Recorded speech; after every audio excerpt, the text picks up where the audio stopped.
প্রশ্ন হচ্ছে, মানুষ হজে যাচ্ছে কিন্তু হেঁটে হেঁটে বলে বেড়ায় যে হজে যাচ্ছি, দোয়া করবেন।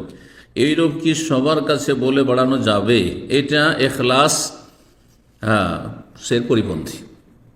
আপনি হজে যাবেন তো মানুষকে বলে বেড়াবেন কেন? কোনো প্রয়োজন নেই। কিন্তু আত্মীয় স্বজন আছে, ঘনিষ্ঠ ব্যক্তিরা আছে, তারা না জানলে হয়তো মনে কষ্ট পাবে, সেটা ভিন্ন বিষয়। কিন্তু আপনার যদি নিয়ত থাকে রাস্তায় গ্রামে সবকে বলে বেড়াচ্ছেন এই হজে যাচ্ছি, জানো এবার হজে যাচ্ছি, এটা রিয়া, লোক দেখানো।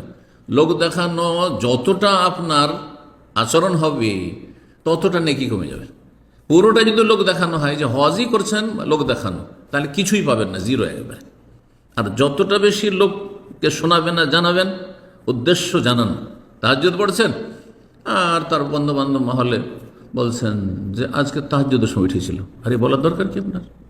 হ্যাঁ, আপনি সোমবার বিশ্ববিদ্যালয় রোজা রাখছেন আর বলছেন যে ভাই আপনি রোজা রেখেছেন? না ভাই আমি রোজা রাখিনি, সোমবার আমি রোজা রেখেছি। উদ্দেশ্য কি বলার আপনার? লোক দেখানো। তাহলে নেকিগুলো আপনি নষ্ট করে দিলেন। আপনি পুরোপুরি লোক দেখানো যদি হয় তো পুরোপুরি নষ্ট।